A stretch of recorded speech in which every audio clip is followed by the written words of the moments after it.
Hello everyone, welcome to another series of today's GK. Let's begin with previous day practice question. Question was Tu-160 supersonic strategic bombers belong to which of the following countries? USA, North Korea, Russia or Japan? The correct answer is option C, Russia.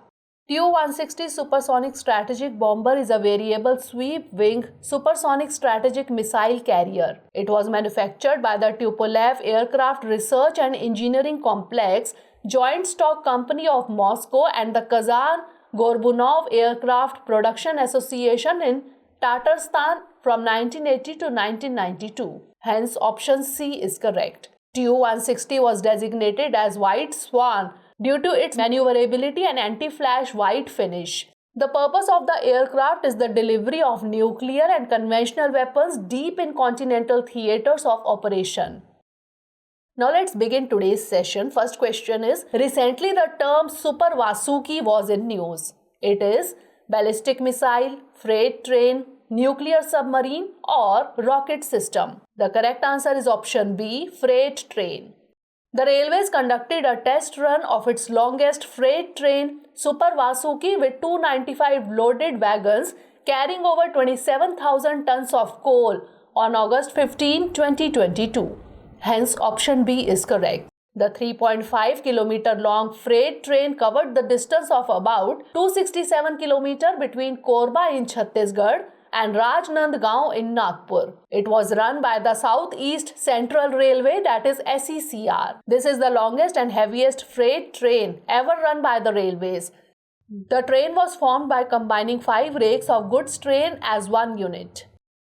Next question is, what is Palan 1000? Drone, fertilizer, application or vaccine? The correct answer is option C, application. India has taken rapid strides in reducing child mortality since 2014 from 45 per 1000 live births to 35 per 1000 live births in 2019. The Government of India has launched a new app, Palan 1000, to guide parents. Hence, option C is correct.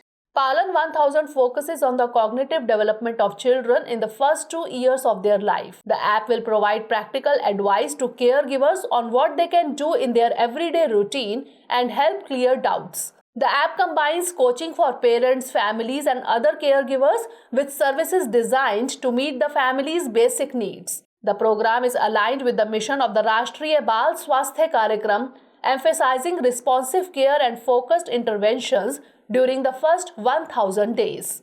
Next question is, what is the full form of FINSAS? Future Infantry Soldier as a System, Future Indian Soldier as a System, Forward Infantry Soldier as a System or Forward Indian Soldier as a System? The correct answer is option A, Future Infantry Soldier as a System. FINSAS stands for Future Infantry Soldier as a System, a program for infantry modernization aimed at increasing the operational capability of the soldier. Hence, option A is correct. The full gear of the FINSAS system includes an AK-203 assault rifle. It has a range of 300 meters and is being made at Korba near Amethi in a Russia-India joint venture. On the weaponry front, the FINSAS includes a multi-mode hand grenade which can be used in defensive and offensive modes. Apart from this, it provides soldiers with ballistic helmets and ballistic goggles for protection against small projectiles and fragments, along with a bulletproof vest. It also comes with hands-free secured advanced communications set for real-time exchange of information. Next question is, ethanol is a byproduct of petroleum, agriculture, marine organisms or coal. The correct answer is option B, agriculture. Blending ethanol with petrol to burn less fossil fuel while running vehicles is called ethanol blending. Ethanol is an agricultural byproduct which is mainly obtained from the processing of sugar from sugarcane, but also from other sources such as rice husk or maize. Hence, option B is correct. Currently, 10% of the petrol that powers vehicles is ethanol. India's aim is to increase this ratio to 20% originally by 2030, but in 2021, when Niti Aayog put out the ethanol roadmap, that deadline was advanced to 2025. Next question is, Which of the following best describes the Nippon? Anti-personnel mines, skill development program, plantation drive, or border fencing exercise? The correct answer is option A, anti-personnel mines.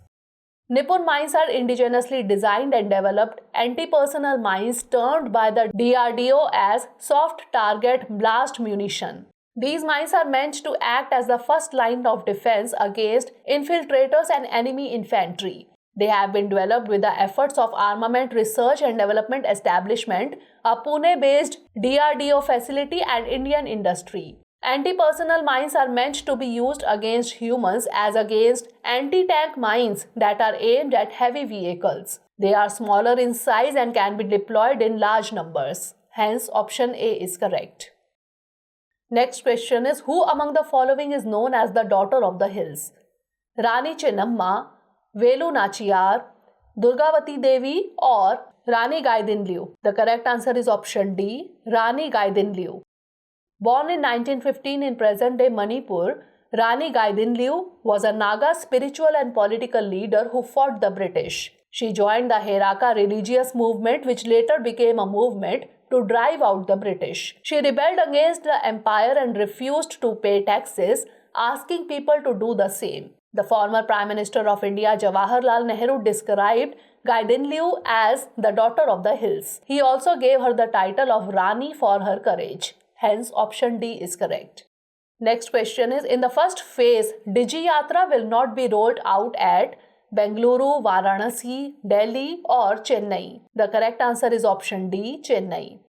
Digi Yatra envisages that travelers pass through various checkpoints at the airport through paperless and contactless processing. It uses facial features to establish their identity, which would be linked to the boarding pass. To use this facility, passengers will need to first download the Digi Yatra app. The project is being implemented by the Digi Yatra Foundation. In the consultative committee meeting, it was proposed that in the first phase, Digi Yatra will be rolled out at Varanasi and Bengaluru, and it will be rolled out at 5 airports: Pune, Vijayawada, Kolkata, Delhi, and Hyderabad by March 2023. Hence, option D is correct.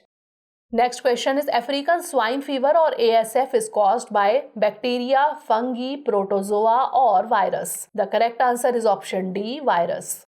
African swine fever or ASF is a highly contagious viral disease of pigs. In its acute form, the disease generally results in high mortality. ASF is a different disease to swine flu. The virus does not affect people and there is no impact on human health. Hence, option D is correct. Traditionally, this disease has occurred mainly in Africa. Next question is, the JYN-NEOS vaccine is used for the prevention of cancer, tuberculosis, pneumonia, or smallpox. The correct answer is option D, smallpox. In 2019, US Food and Drugs Administration approved the JYN-NEOS vaccine for the prevention of smallpox, monkeypox, and other diseases caused by orthopox viruses, including the vaccinia virus. There is yet no dedicated monkeypox vaccine. Hence, option D is correct. JYN-NEOS, developed by Danish biotechnology company Bavarian Nordic, contains a live vaccinia virus that does not replicate efficiently in human cells.